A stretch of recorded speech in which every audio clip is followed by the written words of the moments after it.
सम मुरादाबाद से हूँ और संघ से जुड़े हुए जब संघ वी द पीपल के नाम से स्टार्ट हुआ था मई 2021 में, मैं जुलाई 2021 से जुड़ा हुआ हूँ और तभी से जितने संगठनों में था उनसे मैंने अपना किनारा कर लिया है और आज पूर्ण रूप से अपना जीवन जो है, जो शेष जीवन है रिटायरमेंट के बाद, मैं समर संघ में ही अपना जीवन देने का मैंने वायदा किया है।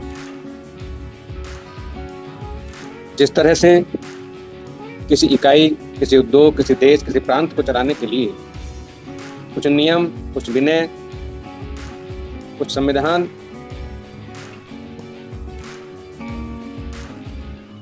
का सहारा लिया जाता है,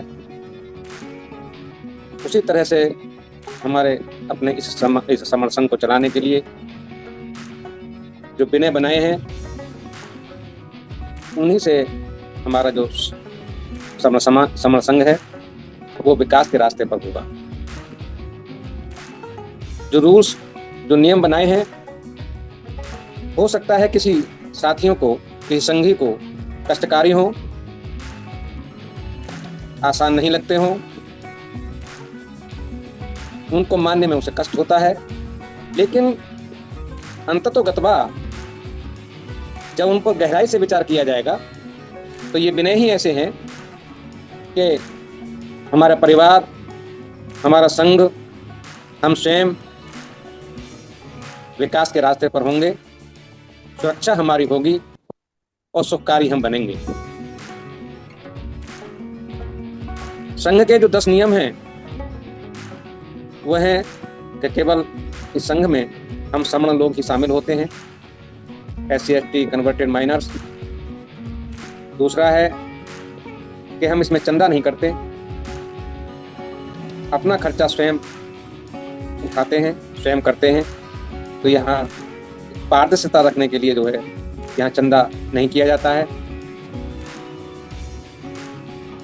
तीसरा है कि हम यहाँ जाति की बात नहीं करते।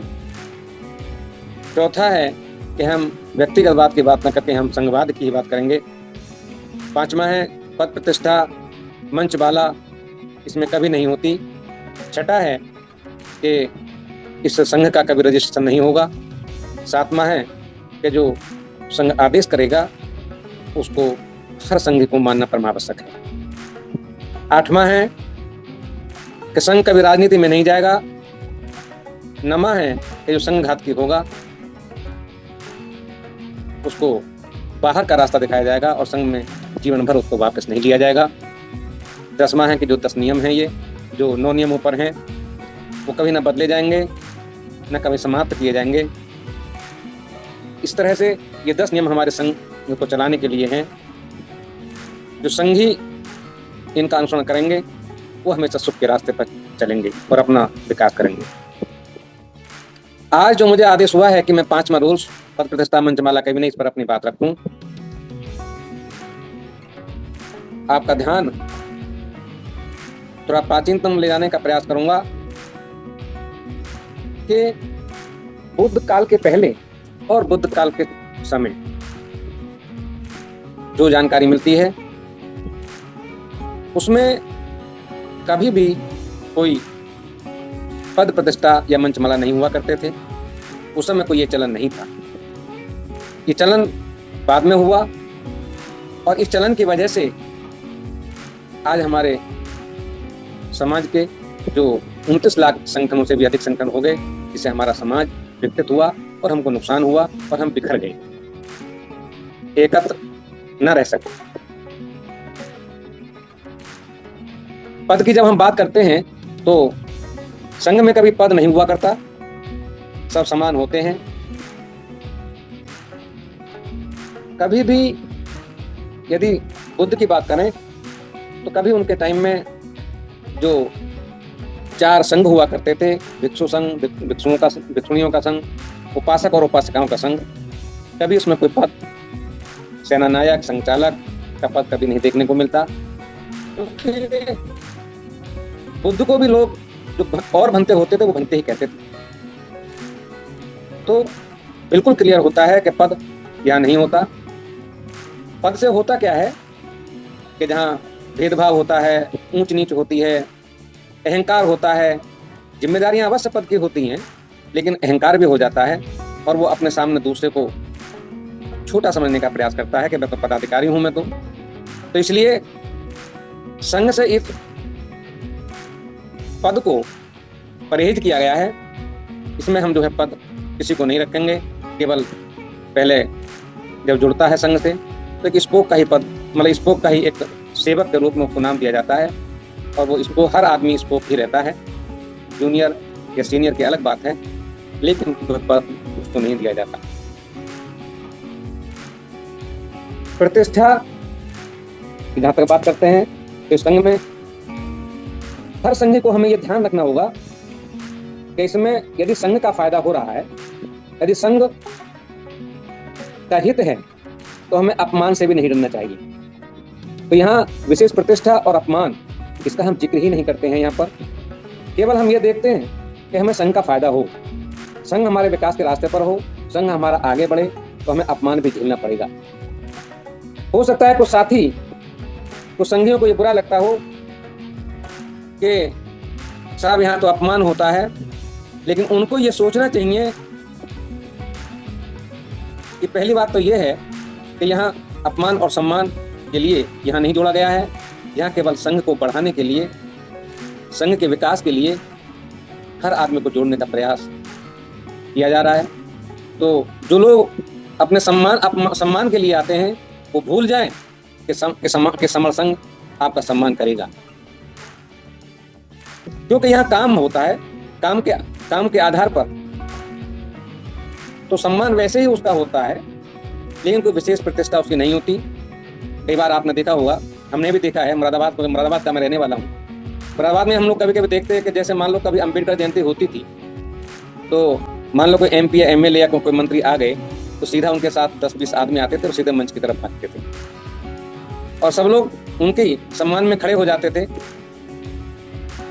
तो यहाँ संघ में यहाँ मंत्री भी आए, MLA भी आए, लेकिन आपने देखा होगा कि किसी को कोई विशेष सम्मान नहीं दिया गया, किसी को कोई विशेष प्रतिष्ठा नहीं की गई, ना कोई प्रतिष्ठापित किया गया कहीं किसी को भी।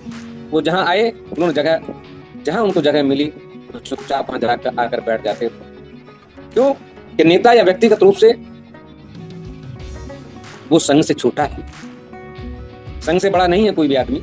तो इसलिए संघ में किसी भी आदमी को कोई विशेष प्रतिष्ठा का प्रावधान यहाँ नहीं है, ना कभी दी जाएगी, ना कभी दी गई है। तो ये संघ में ये ध्यान रखना होगा कि विशेष प्रतिष्ठा वाले लोग का यहाँ कोई जगह नहीं है। तीसरा है मंच। मंच ऊंचा होता है, कुछ लोग ऊंचे पर बैठते हैं, कुछ नीचे पर बैठते हैं। तो जब आदमी ऊंचे पर जाकर बैठता है तो अपने को उसमें भी घमंड आ जाता है कि भाई मैं तो ऊंचे स्थान पर बैठा हुआ हूँ। तो इस बात को ध्यान में रखते हुए, चाहे कोई भेदभाव ना हो, वो भेदभाव ना समझे, संघ में मंच पर भी परहेज किया गया है, कभी मंच नहीं लगाएंगे। जब संगतियां होती हैं तो आपने देखा होगा कि सब एक ही जगह बैठते हैं। जब चंदोसी में संघ की एक संगति हुई थी तो उसमें ये प्रावधान रखा गया था, वहीं से स्टार्ट किया गया था कि 2 कुर्सी डाली गई थी। एक जो वहाँ बाणी बोलेंगे, समण बाणी बोलेंगे वहाँ पर, और एक उनके परिवार की, उनके पत्नी के लिए डाली गई थी कि दोनों साथ बैठेंगे। तो उसको हम संघासन कहते हैं। केवल वो भी इसलिए कि जो लोग थोड़ा नीचे बैठे हुए हैं वो ऊंचे बैठेंगे तो उनकी आवाज़ भी ठीक जाएगी और वो दिखाई भी ठीक देगा। तो केवल यही एक जो है संघासन का रूप उन कुर्सियों को दिया गया था, और जैसे उनकी बात खत्म होगी वो स्वयं नीचे आकर के जहाँ सब लोग बैठते हैं, चाहे कुर्सियों पर हों या गद्दों पर हों, वो वहीं पर आकर बैठ जाते हैं। तो इसलिए यहाँ मंच को जगह नहीं दी गई है। मंच, कभी आपने बुद्ध को भी देखा होगा, कभी जो उनकी जो संगतियाँ होती थी या उनके जो प्रवचन होते थे, उनके जो देशना होती थी, वो केवल ऊंचे स्थान पर बैठते थे, बाकी लोग सब नीचे बैठते थे। लेकिन ऐसा नहीं था कि वो मंच था, केवल इसलिए बैठा करते थे कि वो सबको दिखाई दे। तो इसीलिए यहाँ पर मंच से परहेज किया गया है। इसी तरह से माला है, जब माला आदमी के गले में पड़ती है, उनका सम्मान माला से होता है तो अपने को गौरवान्वित महसूस करता है, और उसमें धीरे धीरे अहंकार भी आता है, घमंड भी आता है। कभी कभी तो आपने देखा होगा कि जो नेता लोग होते हैं वो अपनी गाड़ियों में ही माला डाल लेते हैं कि वहाँ माला मिले ना मिले, सम्मान मिले ना मिले, तो अपनी गाड़ियों में से माला उतरवाओ भैया, अपना सम्मान दो, और फिर उन मालाओं को बहुत देर तक अपने गले में डाले रहते हैं ताकि वो विशेष प्रतिष्ठा वाले लोग हों। तो यहाँ माला पे बहुत परहेज किया गया है। माला संघ में किसी को नहीं पहनाई जाती। आपने एक किंवदंती सुनी होगी। किंवदंती क्या मतलब वास्तविकता है कि जब एक माली राजा को जो फूल पहुंचाता था डेली, तो एक बार क्या हुआ कि रास्ते में जब वो फूल लेके जा रहा था तो उस रास्ते में बुद्ध मिल गए।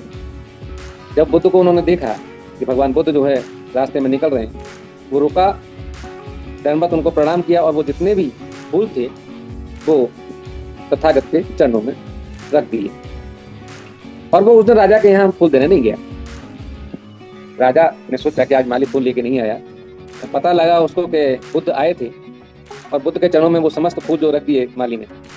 तो बताते हैं कि राजा ने उसको बुलाया दूसरे दिन को और उसको जितने पैसे जो डेली देता था उससे भी दुगने पैसे उस दिन दिए। तो तुमने अच्छा किया कि बुद्ध के चरणों में पुष्प रख दिए। तो यहाँ कभी भी आपने देखा होगा कि कभी बुद्ध ने कभी माला नहीं पहनी। और आज भी यही प्रावधान है कि जब हम जो है कोई प्रोग्राम करते हैं, कोई संगति करते हैं, तो कभी भी जो है बुद्ध को माला नहीं पहनाई जाती, उनके चरणों में पुष्प रखे जाते हैं। तो इसलिए यहाँ माला का चलन नहीं है। माला किसी को नहीं पहनाई जाती क्योंकि माला से भी एक अहंकार आता है, माला से भी एक भेदभाव उत्पन्न होता है, उससे भी एक कौन छोटा है कौन बड़ा है ये प्रदर्शित होता है। इसलिए यहाँ माला का भी परहेज किया गया है।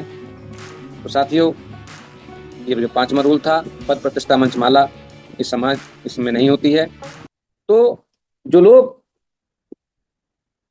नए लोग जो आए या जो जो आ रहे हैं, उनके दिमाग में ये बात है कि हमको कोई यहाँ पद मिलेगा, विशेष प्रतिष्ठा मिलेगी, यहाँ कोई बोलने के लिए कोई मंच मिलेगा, या कोई हमको माला पहनाएगा, तो उनको कष्ट होगा और वो संग नहीं होंगे, वो समर्पित जो है संगी नहीं होंगे।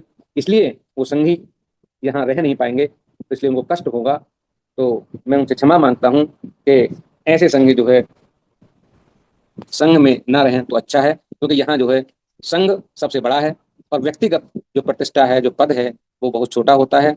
इसलिए संघ को ही हमें बड़ा मानना पड़ेगा। इन्हीं बातों के साथ मैं निर्माण पर विराम देता हूँ। यदि मेरे कहने से किसी को कष्ट हुआ हो, किसी को बुरा लगा हो, तो मैं उनसे माफी मांगता हूँ कि वो क्षमा करे,